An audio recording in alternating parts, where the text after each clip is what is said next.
Welcome from Indianapolis. I am Derwin Smiley. On today's show, I will have conversations with Nate Schnellenberger, the president of Indiana State Teachers Association, a conversation with Wilkins, the president of IEA, and a conversation with Ellcessor, the director of UniServ. I'm glad you are with me, and that show starts right now.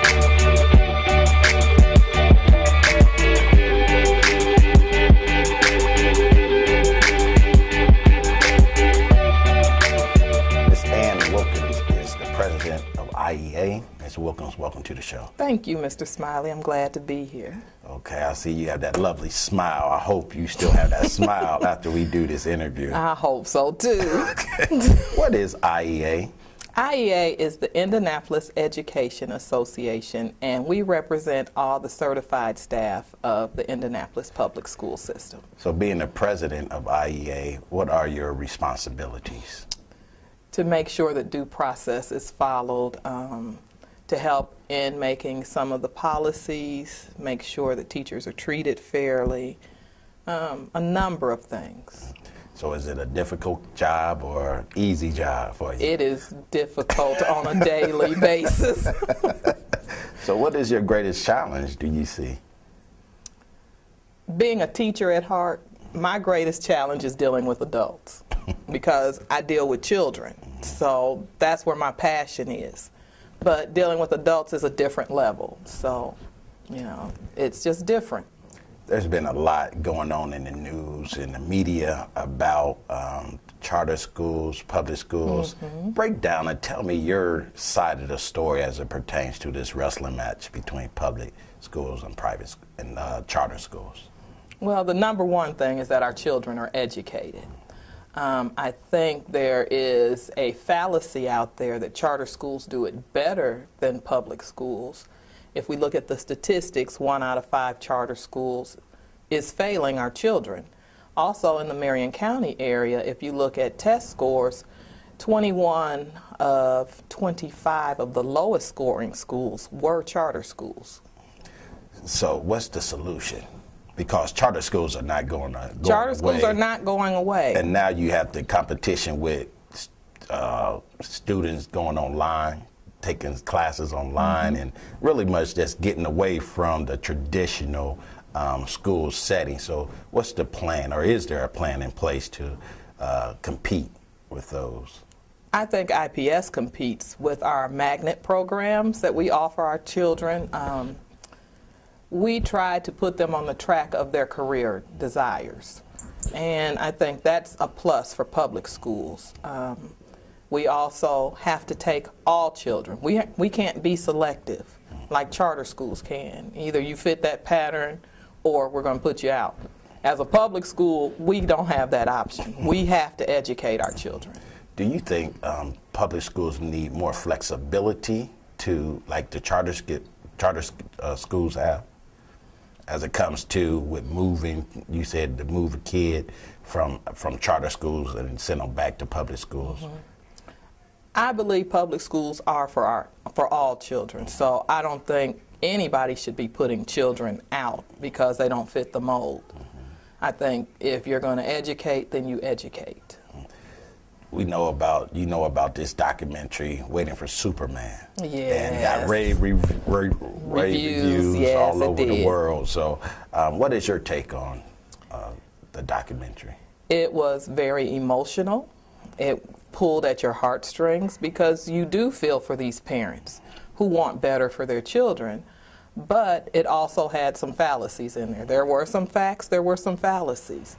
You know, they do talk about the quote-unquote dancing lemons dance, where they pass teachers from school to school who aren't effective in teaching, I'll put it that way. Not that they're bad teachers, what a lot of people like to say, they're just ineffective.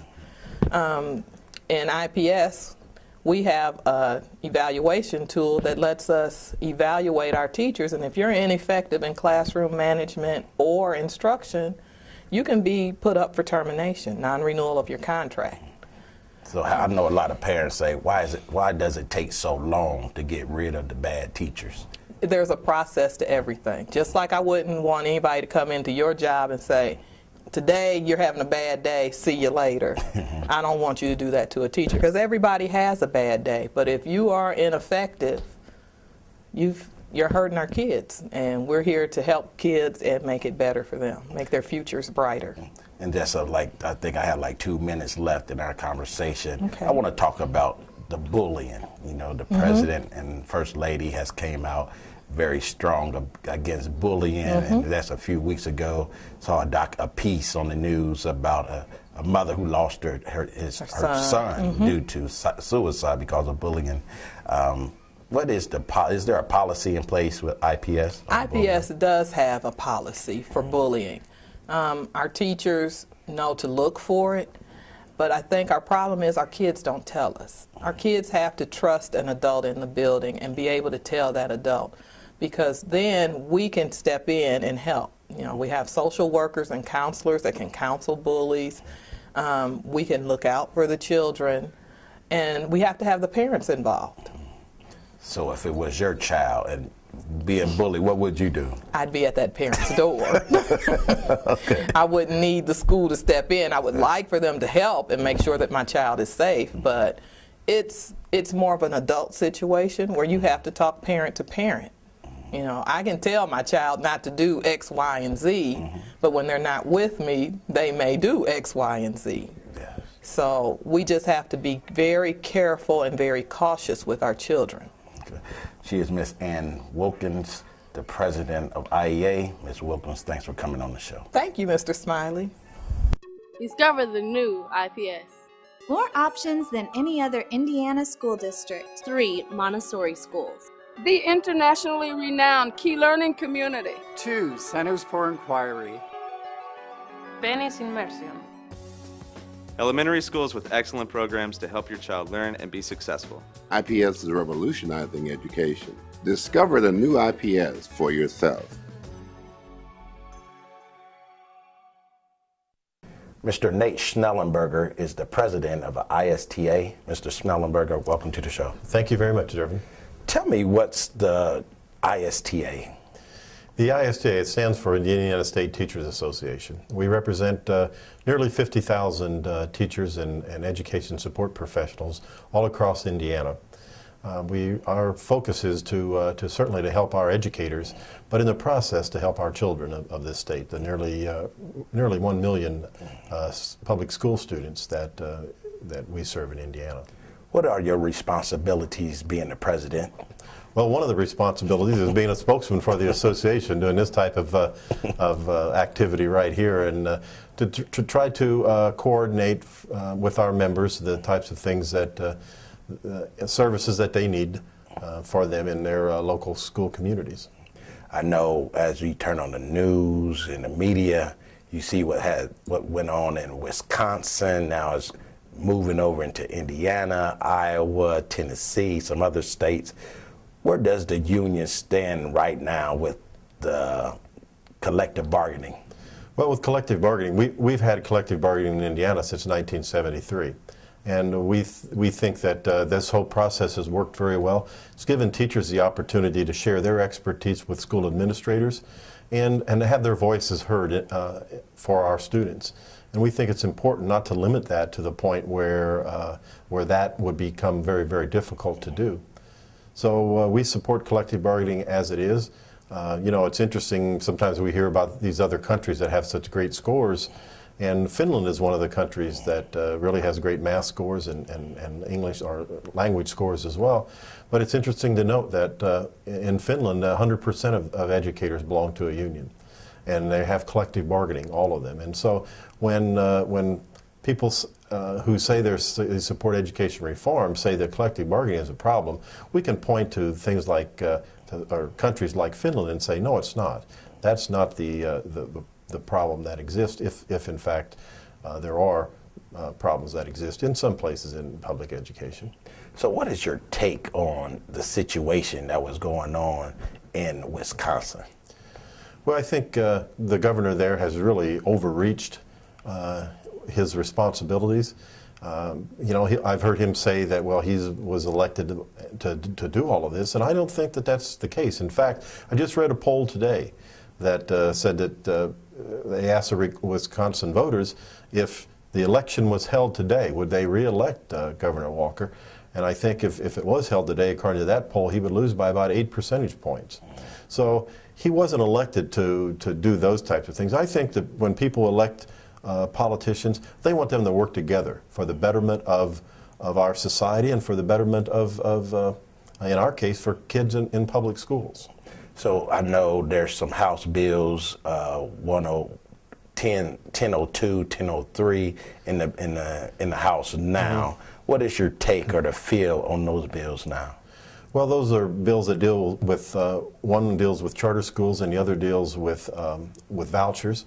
We don't support vouchers, and we don't support the expansion of charter schools. And let me tell you why, Derwin, because today in this environment, last year we had nearly a $300 million cut in public education. That has not been restored this year. As a result, superintendents have been forced to lay off teachers, which caused class size numbers to go up and to cause the number of classes to be offered to be reduced. In this time, even if vouchers or charter schools were a good idea, if we agreed that they were, this would not be the time to do them. Where does the money come from to do that when we've already taken money away from public schools? These programs would take more money away from our existing public schools and hurt those students who are left behind in those schools. And we just don't think that that's the right thing to do. We know that what would be the best thing to help reduce the education gap and help our kids would be early childhood education, like a state-sponsored full-day kindergarten, which would help kids be prepared, better prepared for their early years. And we know that how kids start off in school, those early years make a tremendous difference all throughout their education career. So we would rather see money spent on things like full-day kindergarten, early childhood intervention, even remediation for children who might have fallen behind for whatever reason. So if the bills are passed as is, nothing's changed, there's no compromise, what is the next step for the union? Well, certainly with the voucher bill, we have some concerns about its constitutionality, because it clearly takes public taxpayer money and would give it to private, often religious schools. And so we have some concern about the church and state crossing that line. And so we would probably be forced to investigate at least that. So you know the charter schools are not going away. Vouchers pretty much are not going away. So how will public schools be able to continue to compete with these schools?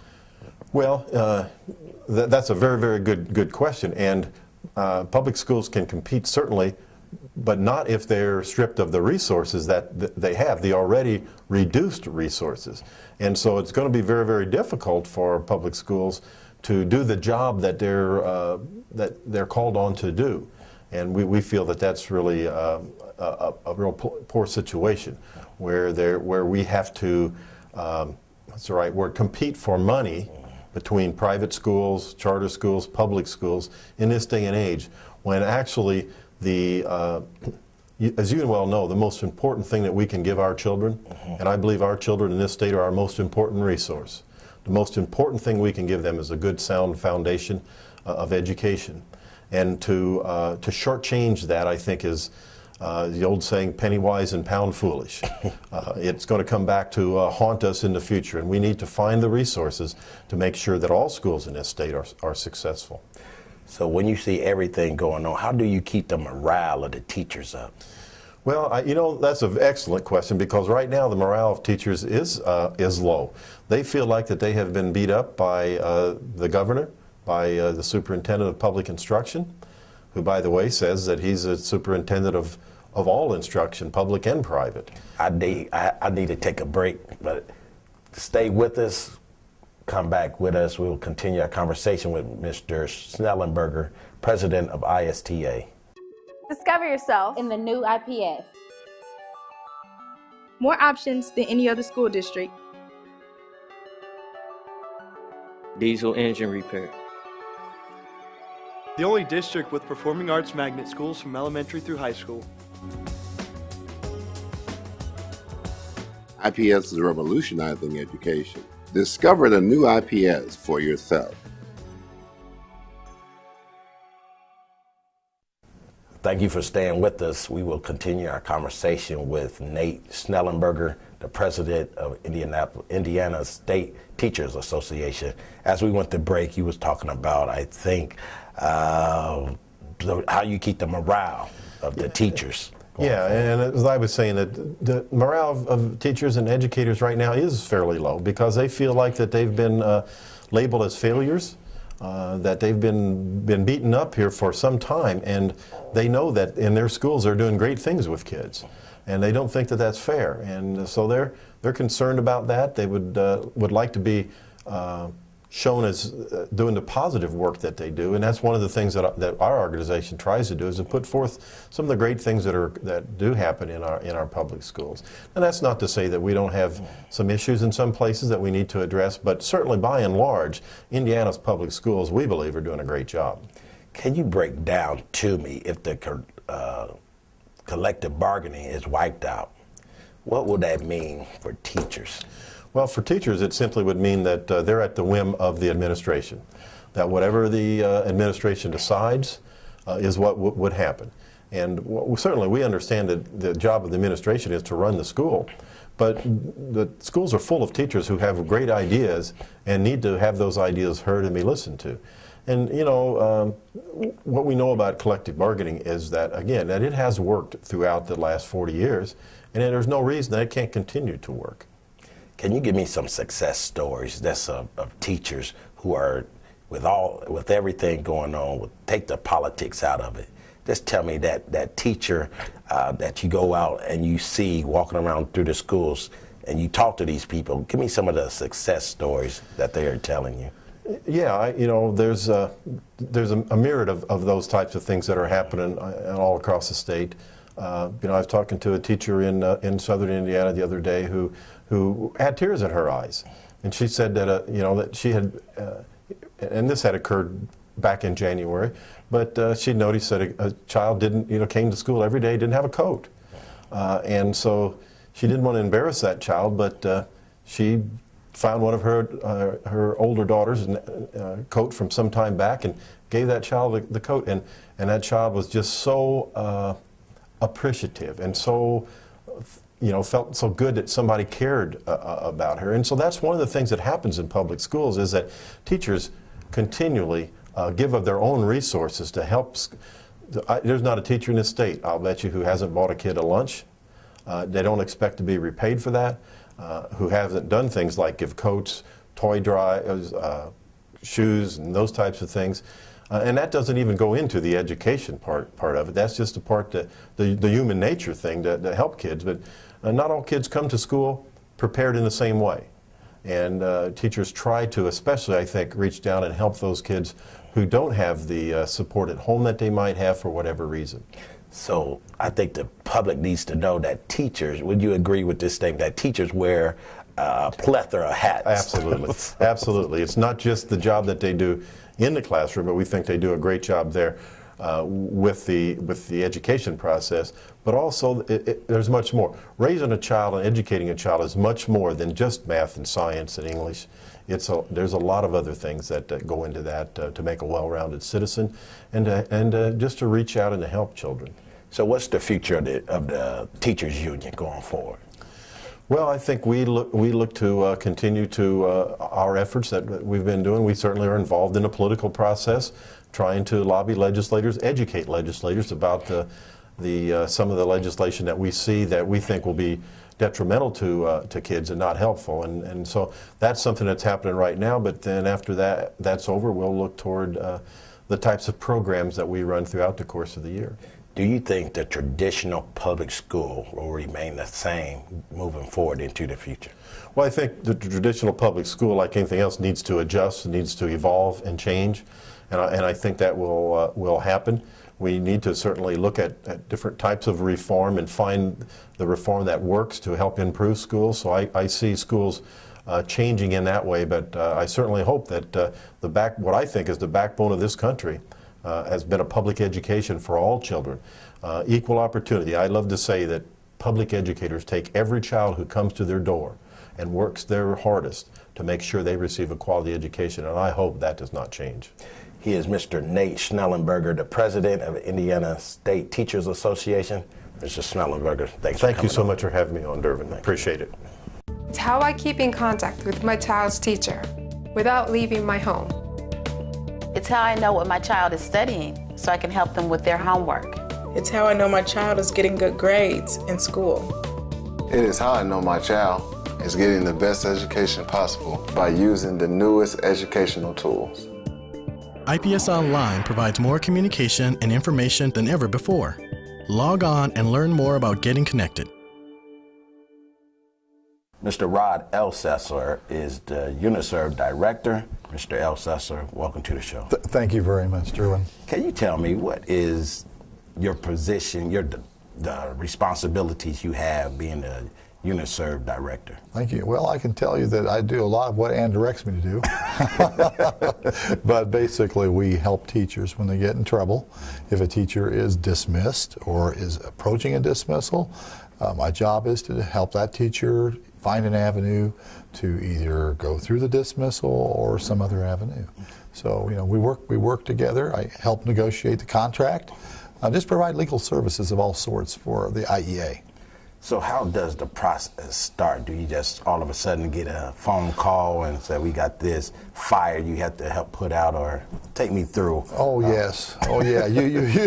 Every day it could be anything. Okay. We deal with all kinds of problems every single day. When you have nearly 2,900 teachers, you know, in Indianapolis public schools, you know, we're dealing with them all the time.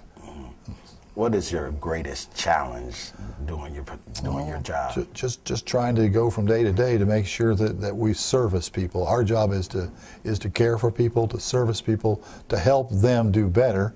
And you know, and we were also, you know, our goal is to make sure that children in Indianapolis public schools are getting the best education they can. So when we negotiate a contract, we're looking to improve the conditions for those children and the teachers. I know you could not turn on the news and read the newspaper either without seeing what has been going on in Wisconsin and about the bills of collective bargaining. And I know here in Indiana we have some House bills, House bills 1002 and 1003. Can you just share a little bit of information about those bills? Sure. Well, 1002 is the charter bill and 1003 is the voucher bill. And what we have is we see it as a removal of resources from currently what's available to public schools. In the biennium budget of the last cycle of the state legislature, $300 million was removed from public schools. And our biggest objection is funding for public schools.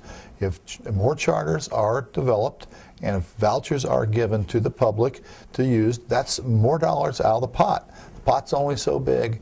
The pot only has so much money in it. So if you take more money out of that pot, then IPS and other districts have less to be able to use to be effective. And so we know that it's really important that there is enough money there to be able to help educate, you know, our IPS kids. So if the bills are passed, then what's the next steps? Well, then if the bills are passed, then, you know, we'll deal with that. And I don't know right now. We don't know if those bills will pass. I'm only guessing that a portion of the charter school bill will pass. We do have charters in Indiana right now. There are 62 in this state, and a charter school bill did go through this state in 2000. And so those are all public schools, and we've been working with those charter schools. As Ann may have told you, some of those are effective, but a lot of them aren't effective. But our bigger concern is the funding that's going on in the state right now for public schools. So what would be your ideal solution? So what will work for everybody? Well, to have adequate funding, and you know, we're in a recession right now. And however, the funding coming to the state, the anticipated revenue for the budget's increased a little bit. But the state's got to get more money to come in to be able to provide schools with more money. we're working together with the administration, with Dr. White and IPS to try to achieve what we can to help IPS to survive, which probably includes layoffs at this point as well. So you said 300. Did you say 300 million? 300 million. Taken away. 300 million was removed from the budget cycle in the last biennium budget. As you know, the legislature establishes the budget on a 2-year cycle. That's what they're doing this year when they're meeting, so that when they get together, they'll be able to know how much money schools are going to get, how much money public schools are going to get in Indiana. And so, you know, we're waiting on that. As a former lobbyist, I can tell you that usually the House Bill 1001, which is the budget bill, usually doesn't get settled until the very last minute. And so almost invariably, that would end up being passed, I'd say, the last day of the session. So I have only a minute left. Mm-hmm. Tell me how tough this is on teachers.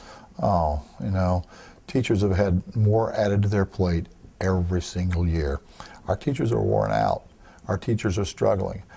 On average, our teachers take $1,500 out of their own wallets and pocketbooks to pay for the needs of their children.